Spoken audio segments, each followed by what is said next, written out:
Hi, everybody. Today we're going to be talking about how to make money as a video editor.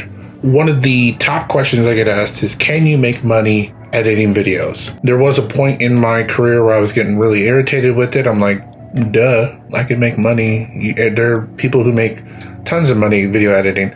But what they were really asking is more of the how.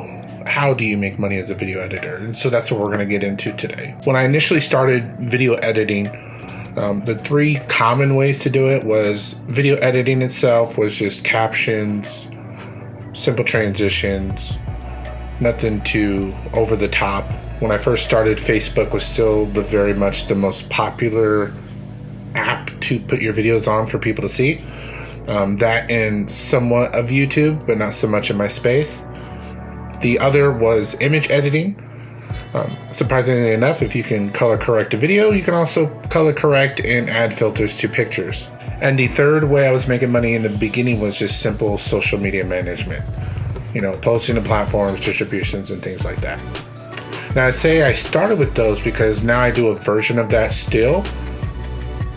And so even with all the AI tools, everything that's out, it's still the same three activities as an editor that you can do to make money. Video edits, single, bulk, color correcting, image editing, and simple social media management. Really, we're going to keep it that super simple. Now let's get into average pay. Editor salaries typically range between $34,000 to $78,000 a year. And the reason why there's an average like that are two main factors, and that's effort and how much you're asking for.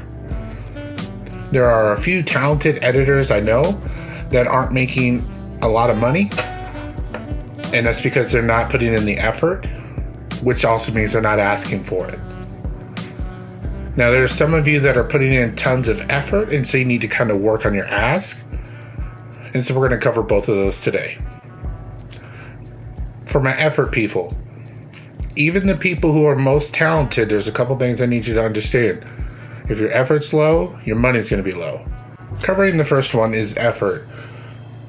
Learn the programs and what gets the results you need for editing.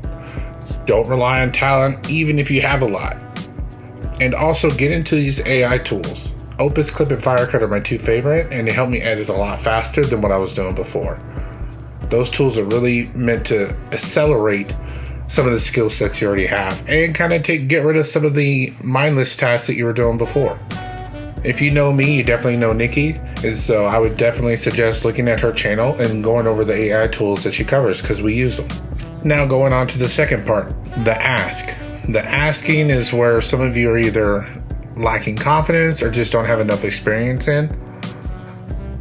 Now mind you, I've been doing this for about 8 or 9 years now, so asking isn't really too much of a big issue now. More of it's about how to charge and what to charge for. Like, what are we actually working to? And so the type of edits that you can charge for: single edits, you can do a bulk edit price, short form video, long form video, event promos, speaker reels, event recaps, travel montages, real estate, commercials for businesses, ads for businesses, documentaries, films, vlogs, the list goes on. The one thing about charging where some people get tripped up is if you're the one that's going to also be doing the shooting. Now, this isn't a video on how to shoot or charge to be a shooter. This is just on how to be an editor.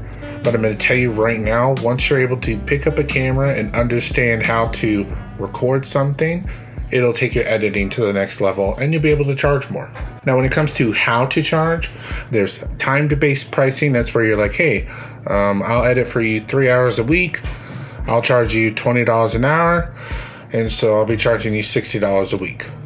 The time-based. How much I get done is based on how much either work you give me or how much I can get, within that time done. Not my favorite style, but definitely for my 9-to-5 people who are having a little bit of trouble transitioning. It's a very easy ask. You'd be like, hey, I could be your editor for 4 hours a week. Let me know what you need done, and I'll try to get it done within the 4 hours that is allotted to you, or 5 hours or 10 hours. Like I said, a little bit easier to understand for my 9-to-5 people who are transitioning from that hour for money relationship. The next, and I only recommend this for a little bit more experienced people, is project-based editing. This is where somebody will give you up to like 10, 20, 30 videos or wants you to edit for a longer period of time.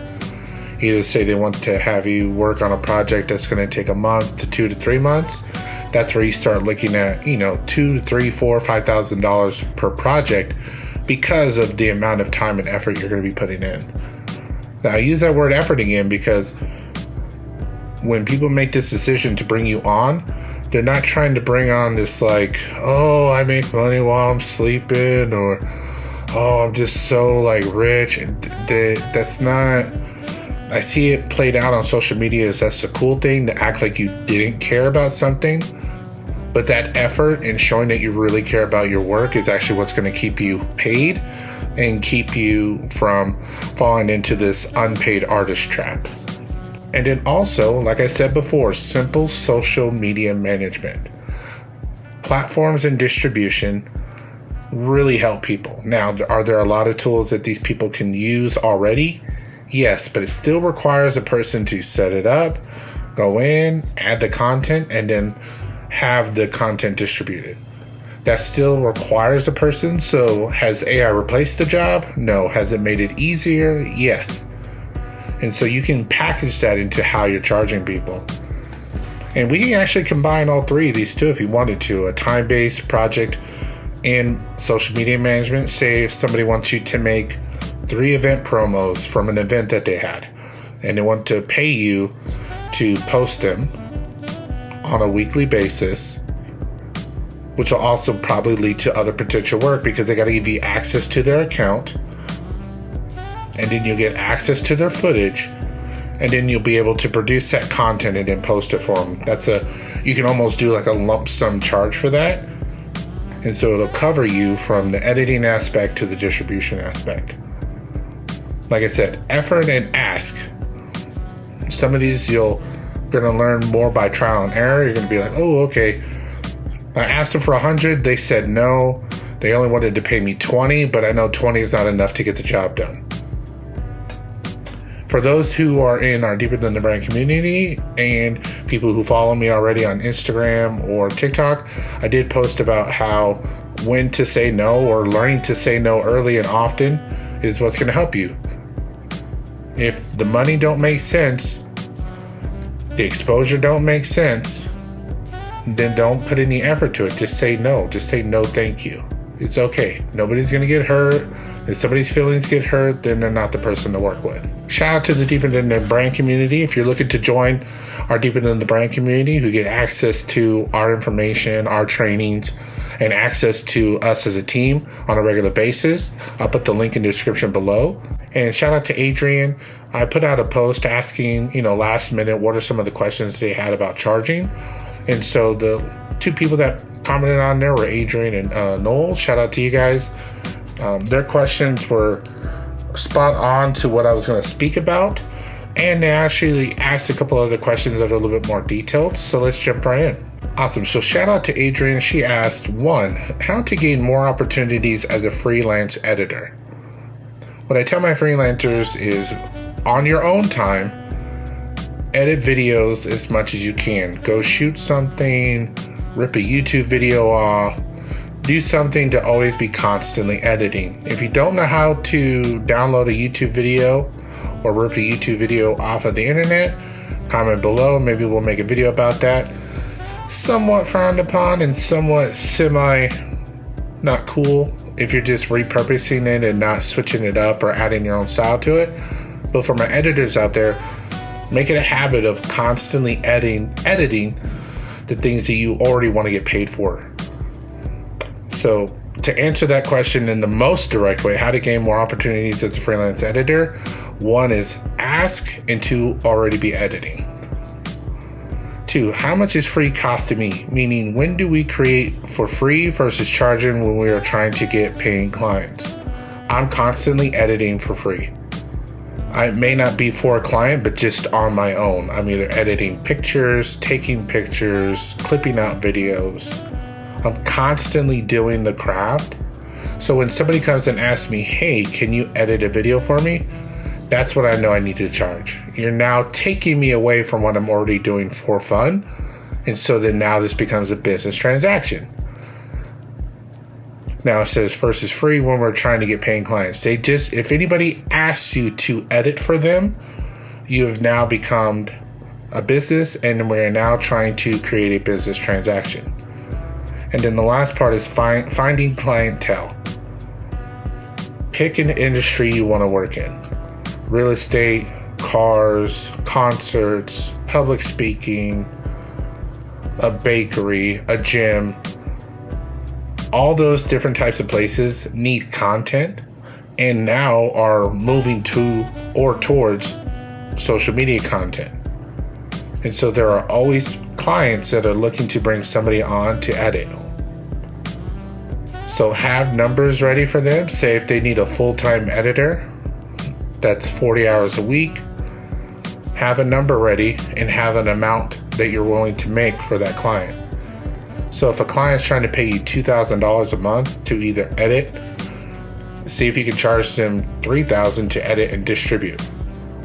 Always look to see what they're looking for before you start talking about the numbers. Because if you get a better idea of what they're looking for, you can also see the stuff that they may need that they didn't think about before.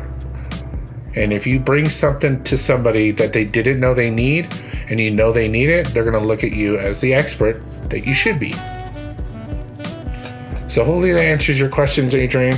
Like I said, especially with the free, I'm constantly editing for free for myself. And so that already is my resume. And so if anytime somebody wants a sample of my work, that's an automatic no. We're either going to do business together or we're not. All right, next question we got from Noel Jordan. Again, shout out to my Deeper Than the Brand community. If you want to join, the link is in the description. First question, how much should an editor charge from someone just starting to someone who has been doing it for a while? Now, if I'm not mistaken, Noel, you edit for public speakers. So I'm thinking you're assuming that somebody that's just starting to publicly speak versus somebody who's been doing it a while. The difference is in their revenue that they are either bringing in for their speaking or not bringing in for their speaking. But for my editing charges, they don't change. I've got them to a certain level that I'm comfortable charging for that edit. So for example, if somebody just wants a single video edit, I'm going to charge $25 if it's going to be under a minute. Anything after a minute that's not going to be just used for social and it's going to be used for promos, I'm going to charge a little bit more. Because it's going to be the amount of footage that I have to go through. It's going to be the file sizes that I'm going to have to deal with. The extra internet cost to download those things and to be able to send the finished product back. So there's all these different elements when charging for it. So especially when you're charging public speakers and they didn't do the due diligence of having somebody either edit a full keynote for them and all their files are everywhere, you may have to deal with more in the beginning.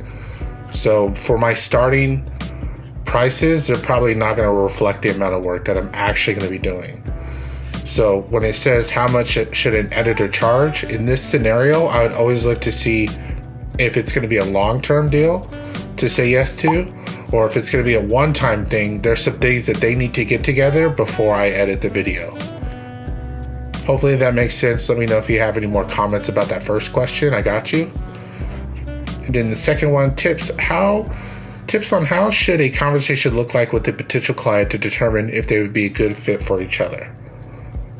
That kind of bleeds over from the last question, which is, okay, I'm an editor and I need access to their footage. Do they have it all in one spot? What are they going to use this video for? Are they trying to go viral? Like, what are some of the things that they're wanting to do with this video? If they just be like, hey, I spoke at a church or I spoke at a school, I need you to trim out maybe a couple of spots, 2 videos, need just captions, maybe a little bit of B-roll, and then just send it my way. I'm like, all right, cool. They have an idea of what they're looking for and what they want in the video. Boom, I can put something together real quick for them and then send it right over. The clients that I usually struggle with, they tend to have an attitude up front about what I'm doing, or they think they know better than I do. And that's just not a good potential client that I want to work with. And so the conversations should be real simple. Hey, I need a video edited from this footage. Can you do it? Yeah, of course I can. Do you have all the footage? Is it in a Dropbox? Is it in a Google Drive? Is there clean audio for it? If all those check yes, cool. Get me access to it. How many videos do you want? I charge X for each video. If they say yes, send them the invoice, do the edits, get paid. This should be a very streamlined process. Do not rush it. Make sure you check every box. When you don't check the right box, then that's when the expectations look a little funky. Great question. Great question. The biggest trouble I've seen with trying to find a good client is they have overestimated the expectations from a single video edit, or their process for collecting footage and what they want done is super messy, and they're looking for you to fix it. If they're looking for you to fix a mess, that's not editing. That's a whole different situation. If you're looking for me to come on as a content manager or content director, then now we're talking about a different level of money. And so I'll end with this. When it comes to making money as a video editor, I usually tell this to my editors. Are they asking you as a person with a hobby, or are they asking you as a person with the business? Are they coming to Isaiah to do a video edit? Or are they coming to Deeper Than the Brand to get video editing done for them? That simple jump from asking somebody that has a hobby to asking you as a business, that simple jump will direct the amount of money that you're able to ask for. So my video editors, if you're still just doing it as a hobby, I'm sorry, but you may not make as much money as you think you're gonna make. But for my video editors that are looking to have this as a business and make it a business, do your due diligence, get the business team, and start operating like one. You start operating like one, you can start having business conversations and making business money. I hope that was helpful. Let me know in the comments below if there's something else you want me to cover, something you felt that I rushed or you want more details on. I look forward to hearing you guys' feedback, and I'll talk to you soon.